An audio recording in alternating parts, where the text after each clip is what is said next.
Sega.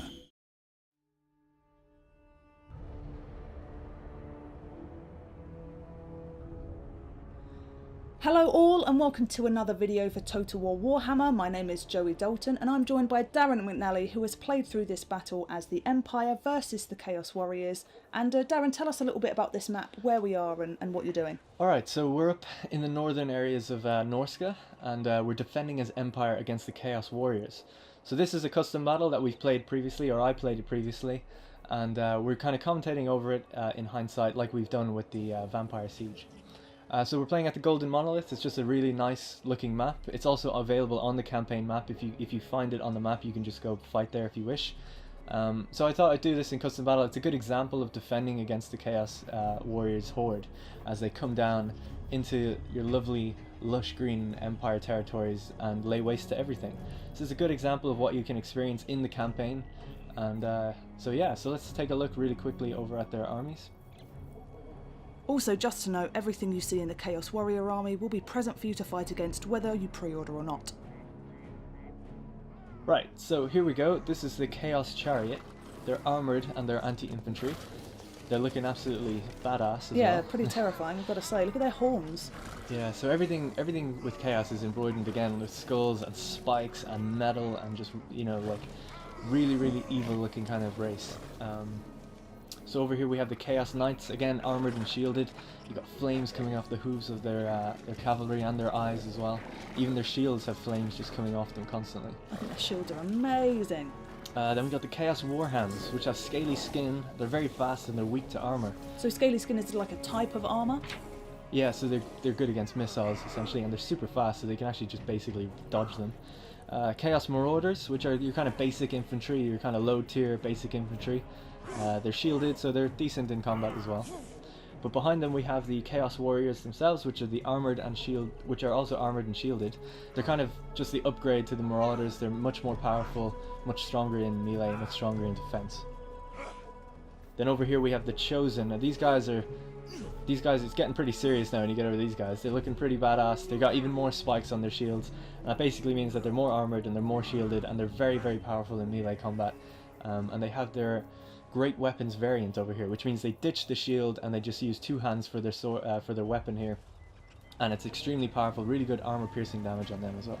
So those are the guys we want to watch out for the most in this battle. I think I'm watching out for this guy. That's true actually. So this is the Chaos Giant. Pretty much does what it says on the tin. He's massive and he's ripped to shreds with bones and stuff all through his skin and his face. That's what we got here. Hell Cannon's really cool. It's got like bulging organic material on the back, and it's like this just insanely massive death machine that they can wheel around. You said it. Here we have the Chaos Trolls. Basically, again, do what they say in the tin. They can regenerate. They have poor leadership, so what happens a lot with these guys is they go into combat, they kind of do a lot of damage, then they kind of back out, they regenerate and come back in. They can flee pretty quickly. Yeah, and speaking of, I think they have fleas all over them. You can see them picking away at themselves. Then over here, lastly, we have the Chaos Warhounds. These are the poison variation. So you notice they have a kind of greenish tint to them as well. Basically, poison does speed damage and damages your overall strength as well. So when you get attacked by them, you're not as powerful. So you want to watch out for them. Again, just like a more powerful version of the other Warhounds. So the fade to black there, just for people who are wondering, is basically I had to enable a dev command to allow me to see beyond the fog of war to show you those units, because I am playing as the Empire, and normally they're hidden in the shroud, so I've just re-enabled that, went out and went back in, and here I am playing as the Empire. That's the Reichsguard unit there. You might have seen them in an introducing video. They're like really good shock cavalry, and then I just have some spears on the flanks. These are just spearmen, pretty basic infantry unit. It's worth mentioning we've got Karl Franz fighting this battle, which we'll get to in a second, against Archaon the Everchosen. And a Celestial Wizard down here as well. Celestial Wizard that you might have noticed from Blackfire Pass on the announced trailer that we did a long time ago. And Karl Franz riding Deathclaw up here. I always think Deathclaw's really cute from behind because you can see his little paws. He's not meant to be cute. No, he's ferocious. He's got claws on the front. He is ferocious and very menacing. Yeah. So Karl Franz has got his emblem embroidered on him as well, and on his breastplate. So over to the army then, we've just got more sword infantry on the left. We've got great swords which will move over into the center. These are like the really high tier unit. You know, they're called great for a reason. They're basically the best you can get. They're very, very powerful, high-tier sword infantry, and I put them in my front line to really hold off the Chaos Warriors' invasion of, like, you know, the Chosen and the really high-tier infantry that they're going to throw at me. Then we have the Halberdiers. That's right. Which is another Empire unit. Basically another high-tier Empire unit that's really good against anti-large, so they're perfect for fighting the Giant or the Trolls or any kind of cavalry as well. So here we have the Hellblaster Volley gun, which essentially has like 9 barrels on it. It's kind of fires like almost like a minigun. And It's then short range, right? Very short range. And then we have the opposite to that, which is the Hellstorm Rocket Battery, which is like very long range, but does a lot of splash damage. So one is very focused and short range, one is very long and splashy, essentially. These are handgunners? Yep, these are the handgunners. Then I've got 2 of these at the back, just kind of firing over the artillery as they get close. They're just in range of my front line as well, so they can fire on any large monsters that are in the front lines as well to weaken them. It's one of my favourites here. It's the Luminarch of Heph. Yeah, it looks absolutely gorgeous as well. Got the little dude holding his scroll and his candle, and the other guy holding the ball. I think, yes, you need someone to hold a candle at the front. Yeah, well, you know. Well, actually, they have candles on the horses as well. I was going to say, you can't just let anybody take them. It's very important. Yeah. So we've got more spearmen then on the flanks, so I've just kind of gone for a nice balanced build here. We've got a Pegasus with a light wizard on top. So we'll get to some of his spells throughout the battle, but we've never seen a light wizard before, I don't think, and they're very, very powerful. They're kind of more used for like buffing and using hexes more than direct damage spells, but we'll get to that. And then my favorite unit, which is the Demigryph Knights out in the woods. They're actually hidden over here. They're very heavy shot cavalry, very good, probably the best shot cavalry you can get, but they're very slow. And they look absolutely brilliant with their shields that are actually like Demigryph shields and stuff. It looks really, really nice. So do you have a strategy here with this, or are you just kind of going to play reactionary and see what is going to come at you? So I did play reactionary, basically, and we'll see that they throw some things my way that you just cannot plan for. But what I'm doing here is keeping my artillery back. I am downhill, which is a problem, but even if I deploy at the front, I'm still going to be fighting downhill, and I can't move my artillery anywhere, really. And I didn't want to just bunch up completely on the left side, you know, I wanted to go for like a nice, aesthetically pleasing battle as well. So just for those of you who are going to say, like, you should have been on the left or up the hills, I thought about it, but I thought I could do better from down here. So Joey mentioned it earlier, but it's worth mentioning just one more time. So every unit that you see that we're playing against or with is in the base game, whether you own any DLC or not. This is what your game will be like when you're playing against the Chaos Warriors.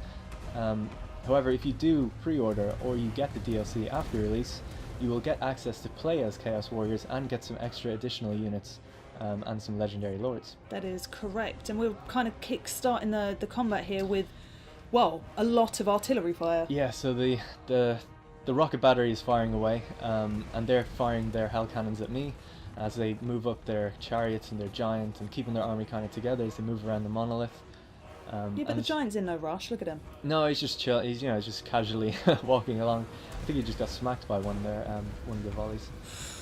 So it looks fantastic. The flame trails coming out of the Chaos Knights. I love that. The sounds are amazing as well. The sounds of the hell cannon screaming as it goes by.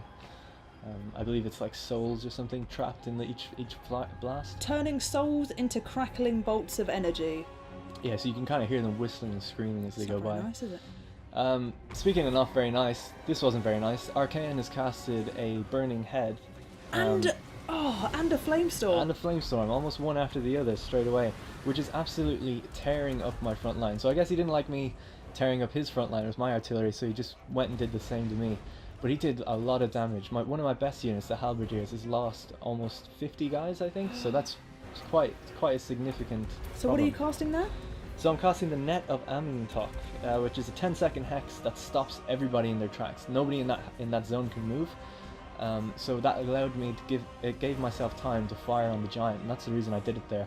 Basically to slow them down so that some units hit my front line, that they don't all hit it at once, and allows me to get more shots in before they do.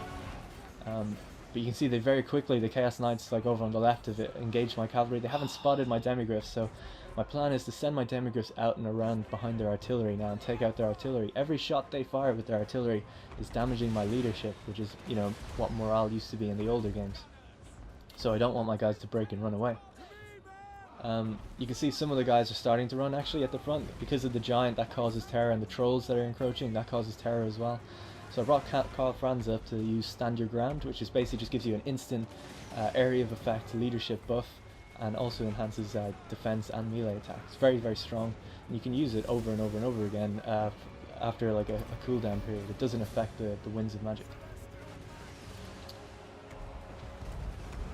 Oh, you've got the Comet of Cassandora coming down. So they were quite bunched up. I think they have a metal sorcerer in there. I mean, they were doing something. I'm not too sure what it was actually, but you can see the VFX. But they all bunched up when they cast that ability, obviously to get the area of effect. But it was an opportune time for my Celestial Wizard to fire. Now their giant is actually broke and started to run away, but he could reform. So I got my Luminarch to fire on him. Oh. And it was a perfect hit. I think it actually brought him down to like 1 HP or something, and then one bullet knocked him down from one of my gunners. So that was really good. That was nice. So you only seem to have one, maybe 2 units routing. I think one's come back to you now. Yeah, so they're just routing. Hopefully, like these units that have like 40 in them that are running away, they should come back if they just get clear of the engagement for a while. So it's going okay. You know, it's going all right. We're holding our line here. Our spells have kicked off right. So I don't know how you've done. I'm quite intrigued to see what the result. Well, of this I don't want to battle is. spoil it, so we'll just have to wait and see. But well, so far you're doing pretty well. Doing okay. I wouldn't. Yeah, it's quite tough. You know, I'm losing in some areas, winning in some others. Everybody's engaged somewhere, and the guys that are breaking, I'm trying to like reform them as quick as I can and bring them back in. My demigriffs now have just engaged their artillery, so hopefully their artillery will now be offline. You can see them out there. Yeah, one of them's actually gone. The other one's just about to go as well. Excellent. So you've used your demigriff just to wipe them out. Oh, chariots in the rear. That was a massive charge. So chariots have like insanely good, you know, like charge bonuses that just throw your units around. But there's only 4 in a unit, so. Oh, here I was actually really worried that Arcane was chasing down my Celestial Wizard. He looks very afraid. Yeah, he's going straight for him, and he actually like kicks him to the ground as well. So. He's in a spot of trouble, I would say. So I'm getting my gunners to fire on Archaon as much as I can. Their knights seem to have gotten the better of me over there as well. They're kind of now pushing into the center from behind, which is really, really dangerous. That is a bold move from Archaon, just to come directly in. But so it is, but he's much better than a wizard, you know, in combat. He's got a massive flame sword. So I was trying to quickly activate his Chain Lightning Vortex spell before he died, because I have a lot of winds of magic, and that's a very powerful spell. And I just managed to get it off before he kind of routed. So usually when you're in combat, it's very difficult to enable spells. That's why I had to click it a few times, and it did a good amount of damage, but then it kind of, you know, spooled off into the distance and didn't really hit anybody. So I brought my Celestial Wizard in and tried to activate his one, which is Banishment, which is just another vortex. Same thing kind of happened. You can see it in the distance there. It soaked up some units. It kind of pulls them up towards it, like the similar to the Purple Sun. Well, the vortex spells are very good against multiple units, especially in that kind of setup that you had there, where there's many units all piled in. Yeah, so I'm getting a bit worried at this point. You know, a lot of areas are starting to break, but they're still kind of bunching up. So I activated those 2 vortexes really as a last-ditch effort to kind of annihilate that section, but they didn't quite go as well as they could have. They kind of, as opposed to the Flamestorm, which ran through my front line, my one kind of hit them initially and then moved off into nothing. And I have so many units that are just running away now, and I'm trying to see who's available and bring them all back in. It's really, really not looking good at this point. You have 6-7 routing units? Oh no. Yeah, and some of them, I've lost some units, so some are completely dead. Never coming back. And it's hard to micro, like trying to zoom in and show the combat as well as micro. My demigriffs are out in the distance, not even doing anything, so I'm bringing them into the fight as quick as I can. Getting my Celestial Wizard, who has gotten away. I'm trying to kill Archaon, so casting a Wind Blast on him, but I actually kind of miss, and I hit the units behind him. Well, he's dead now. Yeah, so he's been chased again. I mean, Archaon has a serious like problem with my Celestial Wizard. He's going to take him down. So I'm trying to focus everything on it. I'm turning my Luminarch actually to face him as well. If I could get a good shot off an Archaon, it might actually turn the tide as well. So your demigriffs are kind of coming in there, which is good. They're downhill. Yeah, they're kind of going downhill, hitting the Marauders as well. Carl Franz I'm trying to pull him out of the combat now because he's kind of surrounded. Pulling all my sword infantry and spear infantry back into the center as much as I can. But it's not looking good. I mean, at this point, it's really like, I don't see a way I can win. Darren, no. I've been quite outmatched. Now, full disclosure, I played this a couple times, and I came very close to winning one time. So it is possible, but this time I think magic just didn't go my way, and I didn't micro very well as I tried to zoom in on things too much, I think. But it is winnable. So yeah. Just not by you. Yeah, maybe not by me, but it takes practice. It was a difficult fight. But it's not over yet, so we're still like, I've had to come back from this kind of thing before, but I have spent all my magic. Usually at this kind of point in the battle, if you've got enough magic, you can still maybe turn the tide if they bunch up, or if you kill like their legendary lord. So here I was like, okay, I'm gonna go into first person mode and just fire directly on these guys. Turned out they weren't manning their guns anymore because they were engaged in combat, but here I am firing straight on them in first person mode. You can do this by pressing insert. Problem was I was actually kind of hitting my own light wizard, which You is can't hit your own light wizard! I hope I didn't, but I think I did, and he's actually routing now as well.